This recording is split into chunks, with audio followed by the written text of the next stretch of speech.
오늘은 하나님께서 새 일을 시작하실 때라는 제목으로 오늘 본문 말씀을 생각해 보기를 원합니다. 한번 따라해 보세요. 하나님께서 새 일을 시작하실 때. 하나님께서 새 일을 시작하실 때. 우리 다음 주부터 이제 교회에서 식사하죠. 언제 식사할까 이거 정하려고 했을 때 우리 장로님들이 그렇게 말씀하시더라고요. 목사님, 추석 지나고 하시죠. 그렇게 하시더라고요. 우리나라 사람들은 항상 그렇게 얘기를 해요. 아들아, 이제 좀 뭐 좀 해야 되지 않겠느냐? 예, 설 지나고 하죠. 아유, 이사 가야 되는데 언제쯤 갈까요? 추석 지나고 가야죠. 그렇게 이야기하죠. 그렇죠. 그리고 또 우리 연초에 새해가 되면 이제 올해는 성경 일독해야지 또 결단하죠. 그래서 한국 사람에게는 새롭게 마음을 결단하는 날이 3번 있어요. 새해와 설날과 그리고 추석. 한국 사람들은 3-4번이죠. 참 좋은 나라인 것 같습니다. 무엇인가를 새롭게 결단해서 시작한다 하는 것은 참 복된 일이에요. 오늘 말씀에 보면 하나님께서 이스라엘 민족에게 새 일을 시작하고자 하십니다. 이제 요단강을 건너서 가나안 땅으로 들어가게 하시죠. 전에는 이스라엘 민족이 광야에서 방랑자였습니다. 그러나 이제는 젖과 꿀이 흐르는 땅의 주인으로 살게 하십니다. 전에는 두려워하는 자였어요. 그러나 이제는 용감한 자로 살게 하십니다. 전과 후가 완전히 다른 복된 존재로 새롭게 이스라엘 백성을 시작하려고 하시는 것이죠. 그 시작점이 바로 요단강을 건너는 것으로 시작하시는 거예요. 오늘은 특별히 우리가 하나님 말씀을 볼 때 하나님의 행동에 관해서 묵상을 해보기를 원합니다. 성경을 보는 방법은 2가지가 있는데요. 하나님께서 어떻게 행동하시느냐를 주제로 삼고 보는 방법과 인간이 어떤 행동을 하느냐라는 관점을 가지고 성경을 보는 방법이 있어요. 어느 방법이 더 좋으냐? 둘 다 굉장히 중요합니다. 그러나 오늘은 특별히 오늘 본문을 볼 때 하나님께서 어떻게 행하시는가? 하나님의 액션은 무엇인가? 하나님 편에서의 행동은 무엇인가? 하나님의 작정하심과 이루심이 무엇인가?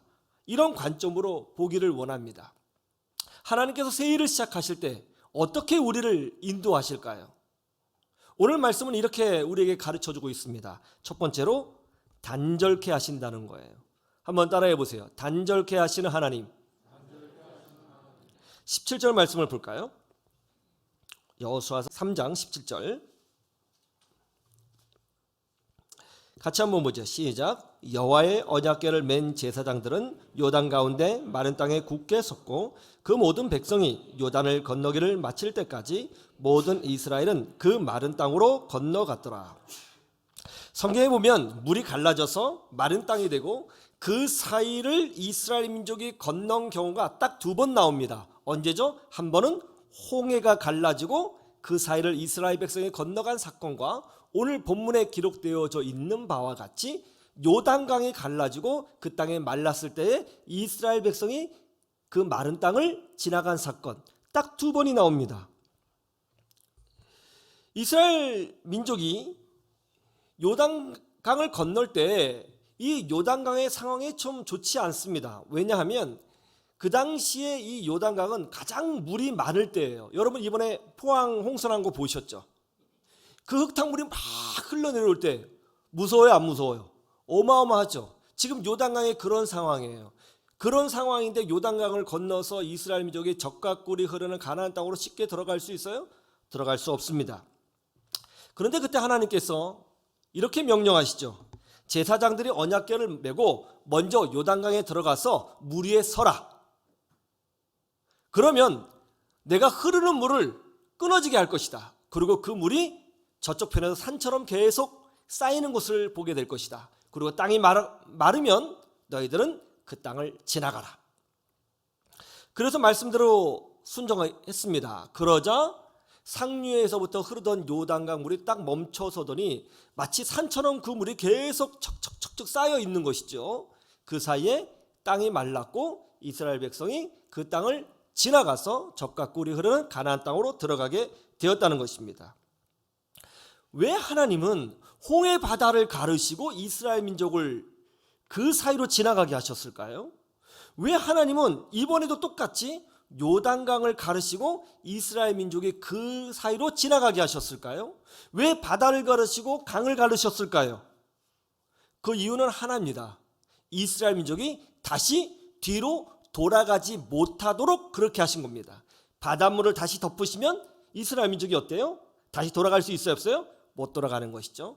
요단강 물을 다시 덮으면 이스라엘 민족이 다시 되돌아갈 수 없습니다. 이스라엘 민족은 이집트에서 노예였죠. 하나님은 이스라엘 민족이 다시 노예의 신분으로 되돌아가기를 원하시지 않은 거예요. 다시 노예로 돌아가지 말라는 것이죠. 비록 광야의 삶이 힘들고 어렵고 고난이 있지만 그것 때문에 너희들이 짜증난다고 해서 다시 노예로 되돌아가지 말아라. 단절시키신 것입니다. 이번에도 마찬가지입니다. 요단강 사건도 마찬가지죠. 이스라엘 백성은 광야에서 집도 없이 방황하던 자였습니다. 그때 이스라엘 백성은 불순종했어요. 불평했습니다. 그리고 불신앙을 보여줬죠. 그래서 방황하는 자가 되었습니다. 하나님께서 요단강을 가르시고 이스라엘 민족을 그 안으로 지나가게 하신 이유가 뭐라고요? 다시 그 광야의 삶으로 되돌아가지 말아라. 방황하는 자로, 불평하는 자로, 불신앙의 모습으로 되돌아가지 말아라. 과거의 모습으로 되돌아가지 말아라. 단절시키신 겁니다. 너는 이제 방황하는 자가 아니다. 너는 이제 땅을 소유한 하나님 나라의 백성이다. 그러니 조금 고난이 있다고 해서 다시 노숙자의 모습으로 돌아가지 말아라. 너는 이제 새빵살이 하는 사람이 아니다. 너는 이제부터 집주인이 될 것이다. 너는 이제 임차인이 아니다. 이제부터 임대인이 될 것이다. 너는 이제 망하는 자가 아니다. 아무도 너를 함부로 무시하지 못하도록 내가 모든 민족 가운데 너를 큰 민족으로 만들어 주리라. 그러므로 다시 돌아가지 말아라. 그렇게 말씀하고 있는 것입니다. 하나님께서 우리 인생에 단절을 주실 때가 있습니다. 옛날 친구와 굉장히 친했는데 이상하게 그 친구와 뭔가 단절이 느껴질 때가 있죠. 옛날의 종교와 단절을 시킬 때도 있습니다. 옛날 이전에 내가 굉장히 좋아했던 것들이 있었는데 그 사람들을 만나서 함께 대화하면 너무나 좋았는데 왠지 그 모임이 단절될 때가 있습니다. 옛날의 습관을 단절시킬 때가 있고요. 옛날의 죄악, 반복된 죄악을 단절시킬 때가 있습니다. 이전의 생활을 단절시키고 무언가 억지로 다른 방향으로 끌어가실 때가 있어요. 그것이 느껴질 때가 있거든요. 그때 우리는 깨달아야 됩니다. 하나님이 이제부터 내 인생을 새롭게 시작하시려고 하시는 거구나. 내 인생은 새롭게 시작되겠구나. 하나님이 일하시기 시작하셨구나 하는 것을 깨달아야 되는 것이죠. 그래서 이렇게 하나님께서 일하실 때는 이런 일들이 벌어져요. 그전에 그렇게 재미있었던 세상 일이 이상하게도 재미가 없습니다. 그전에는 그 친구들이 그렇게 좋았는데 그 친구들과 모여서 대화하면 시간 가는 줄 몰랐는데 이상하게도 만나면 대화거리가 없어요. 기쁘지가 않습니다.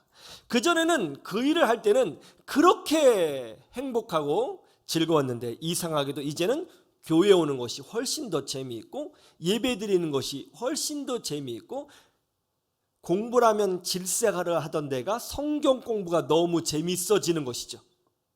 뭔가 내 인생에 영적인 지각이 일어납니다. 이전과 지금의 삶이 조금 달라지는 것을 경험하는 것이죠. 하나님은 이런 식으로 우리 인생에 새로운 일을 시작하실 때에 단절을 시키시는 것입니다. 과거의 모습과 단절시키시는 하나님, 그 하나님이 여러분 인생 가운데 느껴지세요? 그러면 내가 옛날 것을 잃어버렸구나 이렇게 안타까워할 것이 아니라 오히려 기뻐하셔야 돼요. 왜요? 하나님께서 여러분 인생 가운데 새로운 축복을 시작하신 거예요. 새로운 것을 시작하신 거예요. 놀라운 권능을 시작하신 거예요. 믿으시기를 주님의 이름으로 축원합니다. 그런 하나님의 음성을 들으셔야 됩니다. 그럴 때 기뻐하셔야 되는 것입니다. 이전의 삶과 이후의 삶이 달라지도록 새빵살이에서 집주인으로, 임차인에서 임대인으로, 방황하는 자에서 적과 꿀이 흐르는 땅을 소유한 자로, 소망이 없던 자에서 소망이 있는 자로, 괄시받는 민족에서 쓰임받는 민족으로 전혀 다른 인생을 살게 되는 것이죠. 이렇게 하나님께서 새로운 것을 내 안에 시작하실 때에 항상 단절을 시키시는 거예요. 제가 아이를 셋이나 낳았죠. 저는 국가에 크게 기여한 사람입니다. 믿습니까? 예. 사실 나이만 더 젊었다면 축구팀을 만들 수도 있었는데, 예. 제가 아이를 낳았는데요. 첫째, 둘째, 셋째 아이를 낳았는데 첫째, 둘째 아이 때는 그런 경험이 없었습니다. 근데 셋째 아이 때는 특별한 경험을 했습니다. 아이가 태어났는데 놀랍게도 밖에서 기다리고 있는 나에게 간호사가 찾아와서 놀라운 요구를 하더라고요. 탯줄을 아빠가 끊어야 된다는 것입니다. 그 제가 왜 끊어야 되냐고 물어봤더니 빨리 와서 끊으라는 거예요. 안 끊겠다고 했습니다. 저 왜 들어갑니까 그게? 알아서 하시라고. 그랬더니 막 화를 내더라고요. 아빠가 그러면 어떡하느냐고. 핸드폰 들고 와서 사진도 찍고 그러라고. 그래서 이거 어떡하지? 들어가서 제가 탯줄을 끊었어요. 처음으로. 근데 좀 이렇게 걱정되더라고요. 잘못 끊으면 어떡할까. 근데 뭐 다 알아서 조치를 했겠죠. 그러나 제가 이제 탯줄을 딱 끊었는데 딱 잘라지는 순간 그런 생각이 들더라고요. 이제 이 아이는 탯줄을 통해서 숨을 쉬지 않고 탯줄을 통해서 영양분을 보충받는 것이 아니라 자기 힘으로 숨을 쉬고 입으로 영양분을 얻는구나. 완전히 새로운 존재, 복된 존재, 새로운 생명이 되었구나 하는 것을 제가 느꼈습니다. 마찬가지예요. 하나님께서는 우리에게 새로운 생명을 시작하실 때, 새로운 인생을 시작하실 때 항상 요단강의 홍해의 탯줄에 단절을 보여주시는 것입니다. 내 인생에 이런 단절이 있나요? 과거의 습관과의 단절이 있나요? 과거의 아픔과의 단절이 있나요? 기뻐하세요. 하나님께서 여러분에게 새로운 일을 시작하고 계시다는 증거가 되는 것입니다. 이 은혜를 누리시기를 주님의 이름으로 축원합니다. 두 번째, 하나님은 이렇게 일하세요. 새로운 것을 시작하실 때 반복해 하세요. 한번 따라해 보세요. 반복하시는 하나님. 이게 아주 놀랍거든요. 4장 23절을 보세요. 이렇게 되어 있습니다. 4장 23절. 그러니까 성경을 원리적으로 봐야 돼요. 단편적으로 보지 않고. 그래야 다른 구절도 해석이 됩니다. 4장 23절 같이 보죠. 시작. 너희의 하나님 여호와께서 요단물을 너희에게 마르게 하사 너희를 건너게 하신 것이 너희 하나님 여호와께서 우리 앞에 홍해를 말리시고 우리를 건너게 하심과 같았나니. 무슨 말이에요? 홍해바다 사건과 요단강의 사건이 같은 사건이라는 거예요. 반복된 사건이라고 말씀하고 있습니다. 하나님께서 새로운 일을 시작하실 때에 똑같은 사건을 반복하셨다는 거예요. 물론 규모는 다르지요. 바다와 강. 그러나 핵심은 똑같아요. 물이 갈라졌고 마른 땅이 되었고 그 사이를 이스라엘 백성이 지나갔다는 거예요. 똑같은 사건을 반복하셨다는 것입니다. 그러면 하나님은 왜 똑같은 사건을 반복하셨을까요? 그 이유가 뭘까요? 그 다음 절에 나와요. 24절 보죠. 이렇게 돼 있죠. 이는이 뭐예요? 왜냐하면 반복해 하신 이유가 뭐냐면 그걸 설명하고 있는 거잖아요. 왜 반복해 하셨냐면 그런 거잖아요. 같이 시작. 땅의 모든 백성에게 여호와의 손이 강하신 것을 알게 하며 너희가 너희 하나님 여호와를 항상 경외하게 하려 하심이라 하라. 할렐루야. 하나님께서 똑같은 사건을 반복하신 이유가 뭐라고 하십니까? 여러분 생각해 보세요. 이스라엘 민족이 가장 강력하게 하나님의 손길을 경험한 때가 언제죠? 놀랍게도 이스라엘 민족이 이집트에서 노예로 살고 있을 때 가장 강력한 하나님의 능력을 경험했습니다. 하나님께서 모세를 보내셔서 이스라엘 민족을 구원하실 때에 그 당시 가장 강력한 군사력과 정치력과 경제와 문화와 과학 문명을 가지고 있다고 하는 이집트를 무려 10가지의 재앙으로 박살내셨습니다. 하나님께서 그렇게 이집트를 심판하셨어요. 그때 이스라엘 백성은 깜짝 놀랐습니다. 자기를 보호하는 여호와라고 하는 신이 이렇게 막강한 분인가? 세계의 모든 것을 주름잡는 이집트를 이렇게 혼낼 정도로 막강하신 분인가 하는 것을 깨달았죠. 그런데 여기서 끝나지 않았습니다. 하나님은 홍해바다를 가르셨습니다. 하나님의 권능을 보여주셨죠. 그런데 문제가 생겼습니다. 그 모세가 죽은 거예요. 그러자 이런 의심이 찾아들기 시작했습니다. 과연 모세가 없는데 그럼에도 불구하고 하나님은 여전히 이스라엘과 함께하고 계시는 것인가? 모세가 없는데 여전히 하나님은 강력한 기사와 표적으로 이스라엘 민족을 도우실 수 있으신 것인가? 과연 여전히 하나님이 이스라엘 백성과 함께하고 계시는가?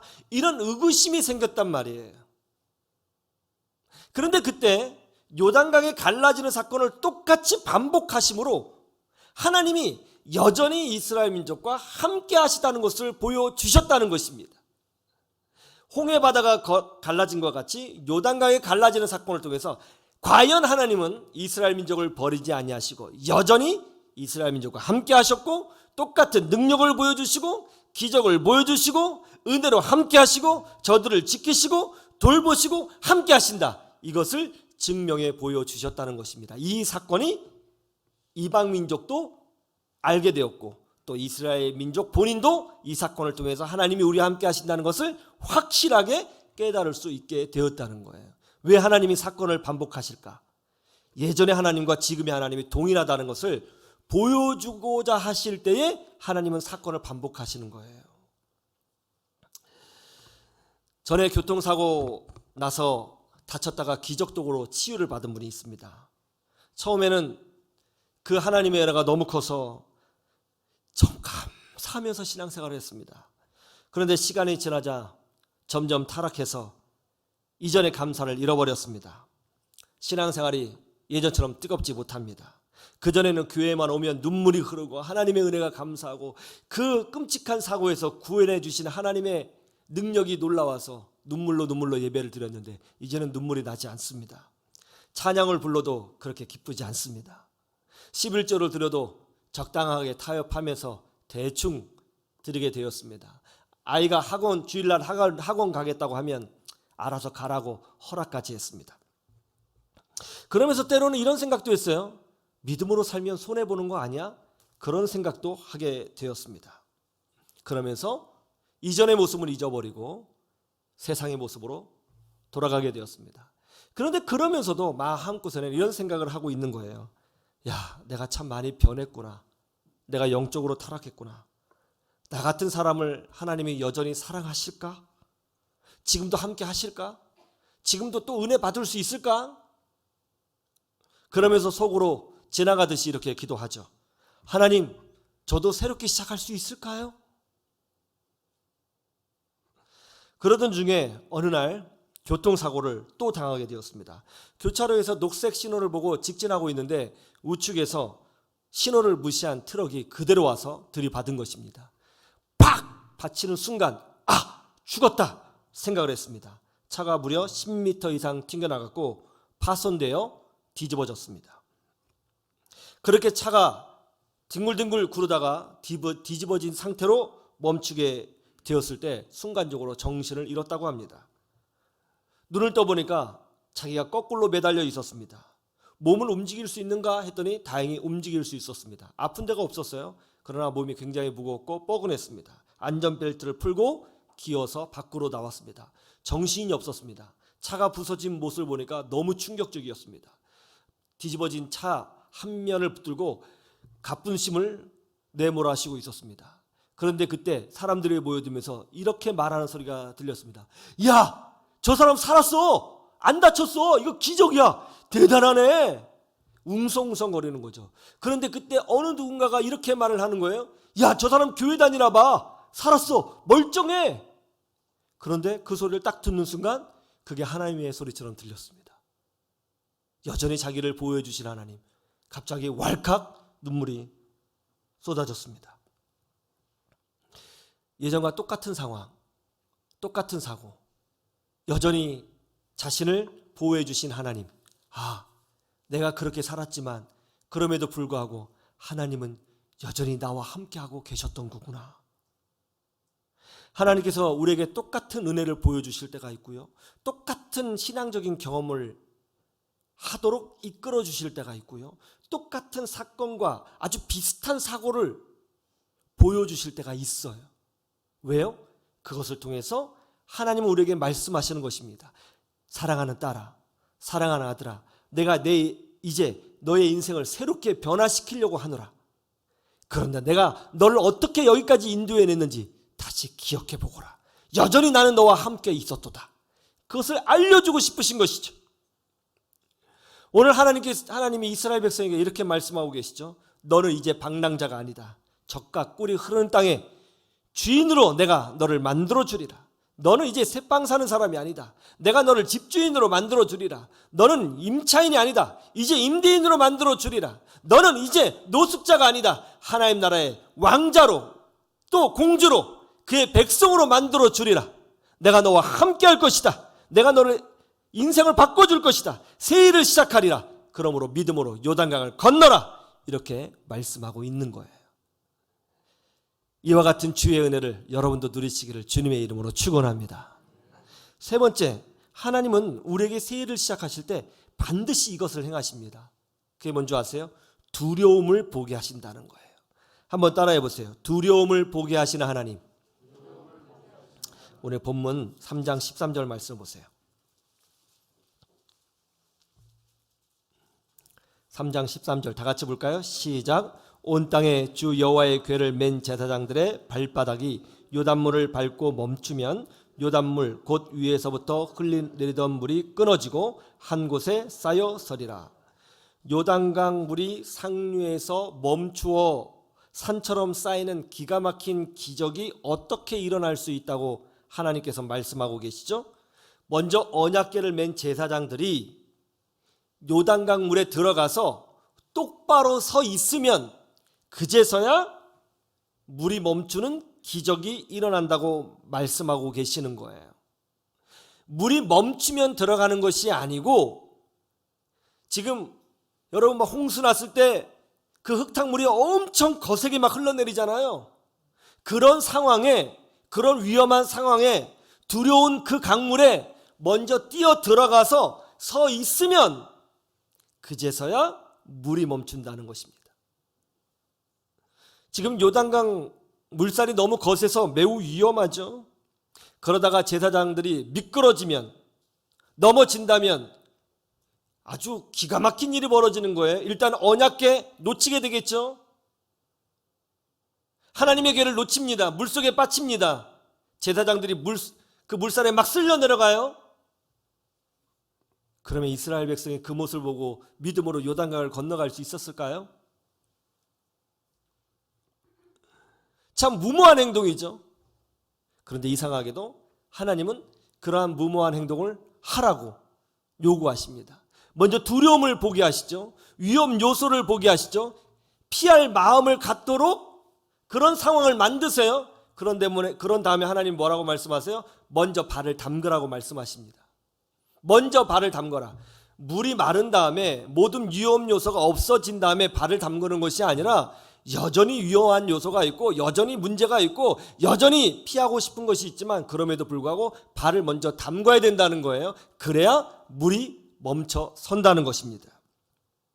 하나님은 우리 인생을 새롭게 축복하실 때가 있죠. 이전과 이후의 삶이 완전 다른 삶으로 하나님이 우리를 만들어 주실 때가 있습니다. 그런데 항상 하나님은 그때 우리에게 뭘 보여주세요? 두려움을 보여주신다는 거예요. 하기 싫은 것을 보여주신다는 거예요. 피하고 싶은 것을 보여주신다는 거예요. 로라 윌킨슨이라고 하는 자매가 2000년 시드니 올림픽에서 다이빙 선수로 출전했습니다. 그녀는 여자 다이빙 10m 플랫폼에서 금메달을 획득했는데요. 36년 만에 미국에 금메달을 안겨준 아주 큰 사건이었어요. 로라 윌킨슨 선수는 16살 때 다이빙을 시작했습니다. 늦가기 선수였습니다. 그래서 처음에는 주목받지 못했습니다. 그러나 점점 실력이 좋아져서 23살 때에 미국의 국가대표가 될 수 있었습니다. 이제 올림픽에 출전을 하려고 했는데요. 아니나 다를까 위기가 생긴 거죠. 위험 요소가 생겼습니다. 두려운 일이 생겼습니다. 로라 윌킨스 자매의 그 오른쪽 발가락 3개가 부러졌습니다. 완전히 골절돼서 더 이상 훈련을 할 수 없었고요. 깁스를 하고 다녀야 했습니다. 지금 6개월 뒤에 출전해야 되는데 다리에 깁스하고 아무것도 못하고 있는 거죠. 그러자 미국 내에서도 여론이 들끓기 시작했어요. 지금 깁스하고 있고 훈련도 못하는데 어떻게 올림픽에 내보내냐. 올림픽 다른 선수 내보내라. 너무너무 두려웠습니다. 자신이 꿈꾸던 올림픽 무대에 나가지 못할 것 같았어요. 너무너무 힘들었죠. 그러다가 이제 7주간의 치료를 받고 온전하지 않는 상태에서, 발가락이 온전하지 않는 상태에서 다이빙 때에 발가락으로 서가지고 뛰어내리는 재활 훈련을 하기 시작했습니다. 그렇게 재활 훈련을 마무리 짓지도 못하고 하는 도중에 올림픽에 출전하게 된 거예요. 그 당시 다이빙 분야는 중국이 주름 잡고 있었습니다. 1등부터 10등까지 다 중국 사람이었어요. 그래서 당연히 중국 사람이 금메달을 딸 것이라고 생각하고 로라 윌킨스 선수에게는 언론이 관심도 주지 않았습니다. 예선전을 치렀습니다. 1차 예선전이었는데요. 역시나 중국 선수가 1차 예선 1등, 2등으로 통과했습니다. 8명을 선발하는데요. 이때 로라 윌킨스 선수가 8명 선발하는 중에 8등으로 겨우 1차 예선을 통과합니다. 2차 예선이 열렸는데요. 2차 예선은 5명을 뽑는데요. 로라 윌킨스 선수가 5등으로 겨우 또 예선을 통과했습니다. 이제 결승에 진출했습니다. 다들 중국 선수의 기록이 얼마나 나올까 관심이 있었습니다.